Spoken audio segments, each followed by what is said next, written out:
Kembali lagi bersama saya di channel Menjemput Rezeki, disingkat menjadi MR. Apa kabar? Masih cak lamu tuh lah apa? Masih apa galak coli, pakai sabun.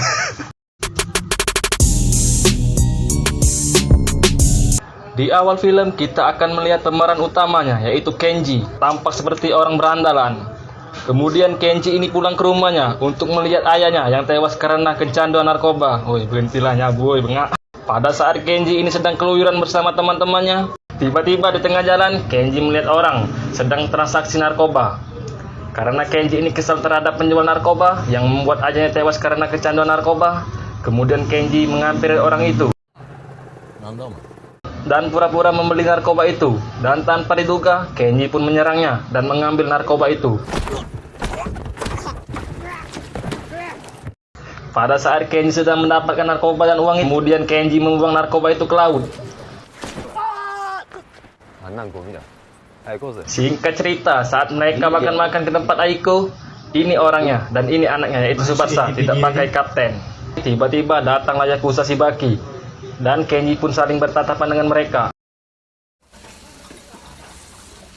Tanpa diduga datanglah rombongan Yakuza lain, dan langsung menyerang rombongan Yakuza Shibaki itu.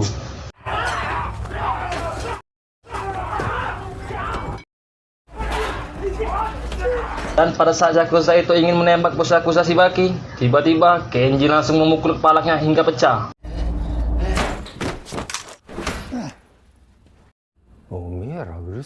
Keesokan harinya, ketika Kenji ini sedang tidur, Kenji pun didatangi oleh anak buah bos Yakuza itu yang bernama Nakamura. Kenji pun diajak ke markas Yakuza itu untuk menemui bos Yakuza itu. Saat Kenji datang ke sana, Kenji pun diajak untuk bergabung dengan Yakuza itu.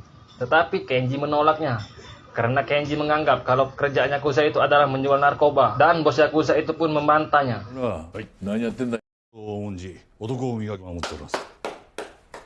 Kemudian Kenji pun diberi kartu nama oleh bos Yakuza itu. Ketika Kenji sedang berjalan, tiba-tiba Kenji ditelepon oleh temannya. Ternyata teman Kenji memberitahu Kenji bahwa Kenji sedang diincar oleh Yakuza, yang narkobanya dicuri oleh Kenji. Kenji pun dikejar oleh Yakuza itu. Kenji pun dihajar sampai babak belur. Kenji dan teman-temannya pun ditangkap dan ditanya soal narkoba itu. Karena tidak tahan dengan siksaan itu, teman Kenji pun mengatakannya. Setelah itu, bos Yakuza itu yang bernama Kato membawa mereka ke laut. Saat sampai di laut, kantong mereka pun digeledah oleh anak buah Kato yang bernama Kawayama. Kawayama pun menemukan kartu nama bos Yakuza Shibaki dan menganggap kalau dalang semua ini adalah Yakuza Shibaki. Kemudian Kato ini menelpon bos Yakuza Shibaki untuk bertanggung jawab. Singkat cerita, Kenji pun ditebus oleh bos Yakuza Shibaki ini dan diajak ke markas Shibaki.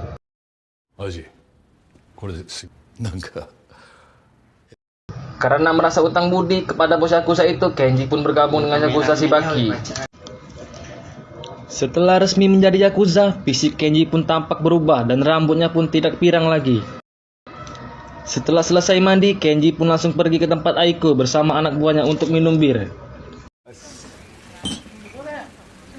Barulah minum sedikit, kemudian Kenji mendapatkan telepon bahwa di daerah kekuasaannya sedang kedatangan Kawayama, anak buah Kato.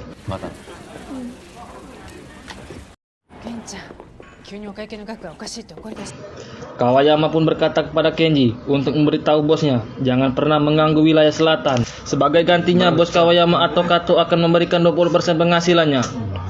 Mana bisa gitu anjing, sedangkan wilayah selatan adalah milik Yakuza Shibaki, bos Kenji.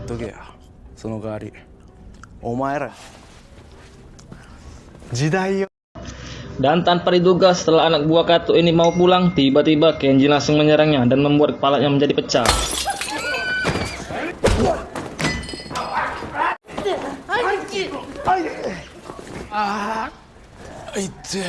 Setelah kejadian itu, Kenji pun langsung minum-minum di klub itu.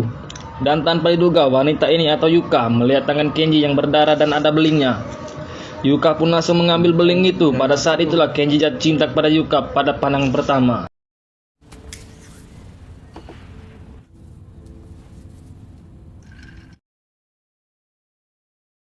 Setelah pulang dari klub itu, Kenji pun minta Mami itu untuk memberitahu Yuka bahwa Kenji mengajak Yuka untuk bertemu.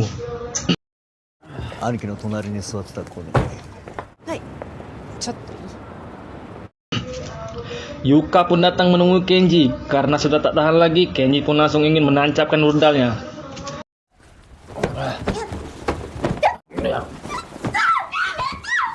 Dan tanpa diduga, Yuka pun menyerang Kenji. Kenji menganggap kalau Yuka ini bisa dipakai. Padahal Yuka ini adalah anak baik-baik yang suka keluar malam untuk menafkahi dirinya sendiri. なんだお前処女か。違います。じゃあいいじゃねえかお前ここに来る。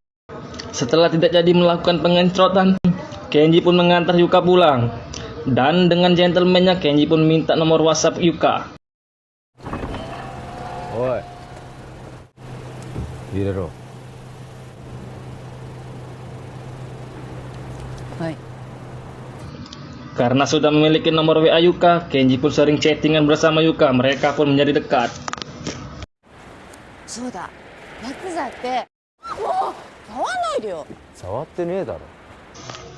Singkat cerita, pada saat Kenji ini jalan-jalan bersama bosnya dan supirnya yang bernama Ohara. Dan tanpa diduga, datanglah dua orang mengendarai motor. Mereka pun ingin menembak bos Shibaki itu, tetapi Kenji berhasil melindunginya. Dan naasnya, supir mereka pun Ohara tertembak di kepalanya hingga meninggal. はい。おいし危ない。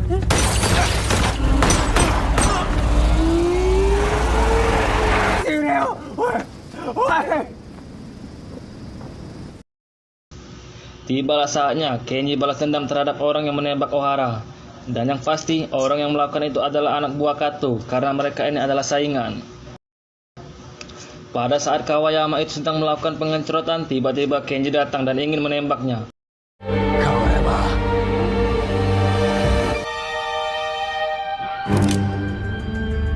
Hal yang mengejutkan pun terjadi. Nakamura pun datang dan langsung menusuk Kawayama hingga tewas. Kemudian Nakamura berkata kepada Kenji,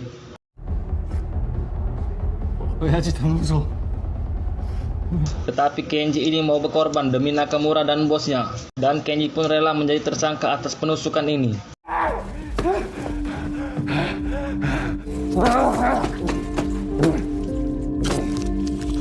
Setelah melakukan penusukan itu, Kenji pun langsung lari ke tempat Yuka.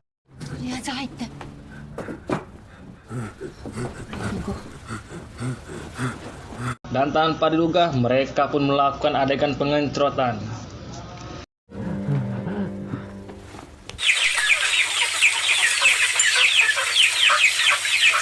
Keesokan harinya, Kenji pun ditangkap polisi dan dipenjara selama 14 tahun. Singkat cerita, setelah 14 tahun berlalu, Kenji pun bebas dan dijemput oleh Nakamura. Mereka pun langsung menuju markas Shibaki. Dan Kenji pun terkejut karena semuanya telah berubah.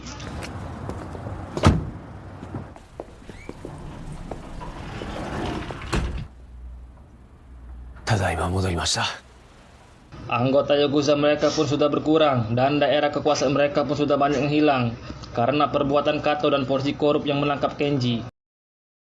Setelah itu mereka pun dengan anggota yang tersisa berapa biji melakukan perayaan atas kembalinya Kenji. 14年もの刑期を耐え抜き、柴崎組一同で盛大に祝いたいと思っております。 Dan ternyata bos Yakuza Shibaki ini menderita kanker. 親父どこか悪いんですか。がんにかかっちまってな。転移してるのが見つかって。 Singkat cerita, Ken pun datang ke tempat Aiko. ご無沙汰してます。 Dan Ken pun bertemu dengan temannya. Temannya ini tampak sudah berubah dan tidak mau lagi jalan bersama Kenji. 兄貴と付き合えば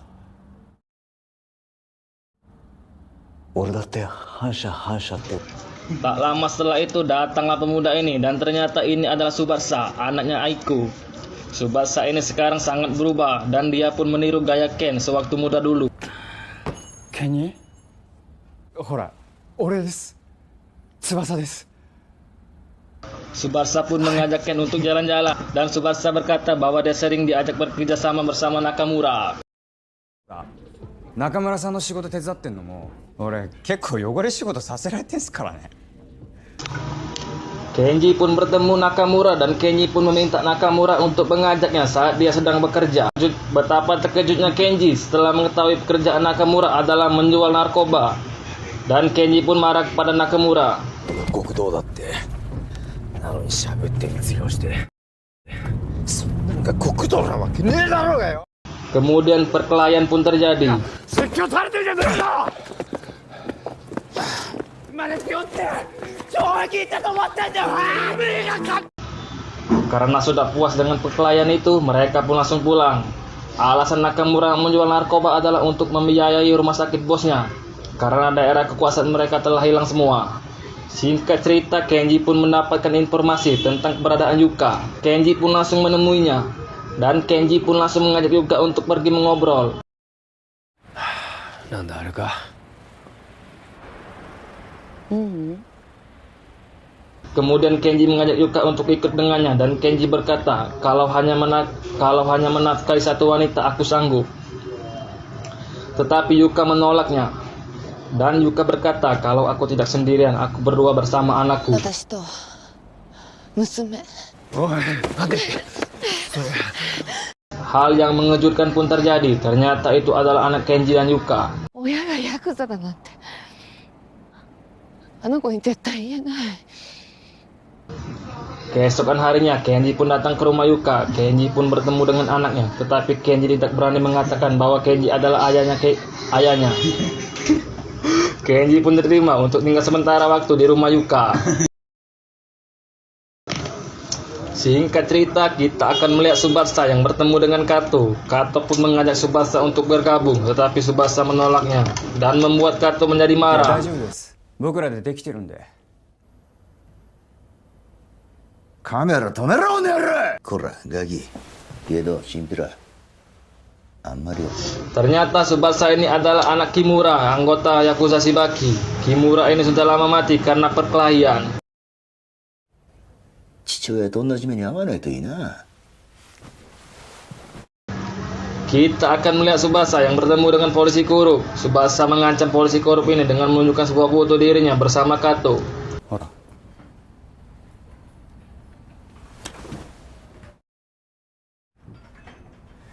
クソガキが Tsubasa sengaja melakukan ini karena polisi korup ini mengetahui orang yang membunuh ayahnya Tsubasa. Karena takut aibnya terbongkar, akhirnya polisi korup ini memberitahu Tsubasa siapa yang membunuh ayahnya. 教えてよ。親父のこと。 Pada saat Kenji mampir ke tempat Aiko, Tsubasa pun memberitahu Kenji siapa orang yang membunuh ayahnya. ケニー。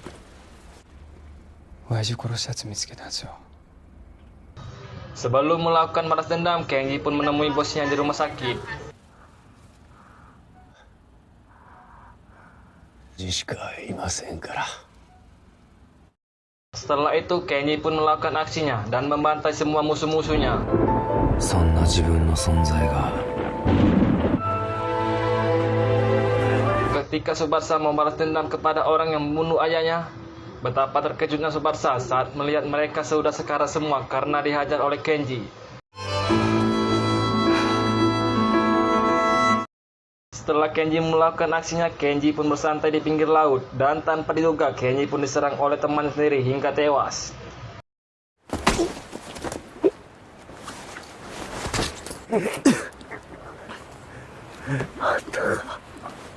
来なければ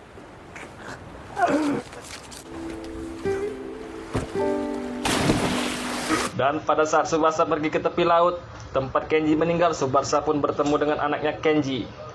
お父さんってどんな人だったの？少し話す。 Tamat. Endingnya sangat menyakuza-yakuzakan.